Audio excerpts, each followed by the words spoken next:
This profession will humble you. It The is. users will humble you. You will be Mhm. so sure that you have a good idea, that it's a perfect color, the perfect, typography, your font, all that's perfect, and then someone will say, "Oh, well, 1 out of 8 1 out of every 8 1 out of every 8 men are colorblind, so you can't use green." Right. Or Like, oh, those things I really matter, so yeah, humble yourself. and That's right. and I love that. I mean, I wish it was always that analytical as well. It's sometimes it's not. Yeah, Sometimes you're just gonna get chopped down by, whomever. Sometimes a decision is gonna be made over your head that you don't wanna make.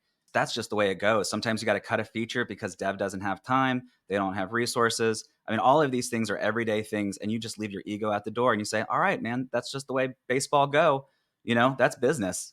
And you just go home at the end of the day, and that's cool. And I think people, you need to know that. I think a lot of green designers who are still cutting their teeth have a lot of emotion tied into their decision making. And I'm not saying emotion's a bad thing. A lot of personal emotion invested in this, and it's tough to not know how to wrap that around. But this is trial by fire, and you will learn. You will learn.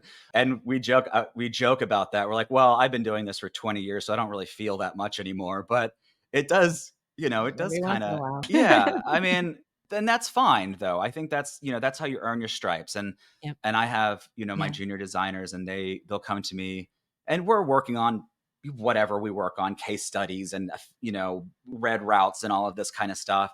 And then they'll come and they'll be like, "So Andrew, I don't know if you've ever had to deal with this, but today I had an executive say this, that, or the other thing. Or I had our lead dev, or like, have you ever been in a situation where you have an idea, but people just don't want it anyway?" And I was like, absolutely. That happens every day. And I was like, congratulations, you've earned your stripes, like, welcome to the team, and sometimes you just gotta move on. We do the best we can, leave it on the field, and then just go home and relax, and don't fret about it anymore. Yeah. Don't dwell on it too long. That's the truth. Right. Don't, yeah, it's only, you might be the only person thinking about it. So don't invest that kind of time on Yeah. that at all.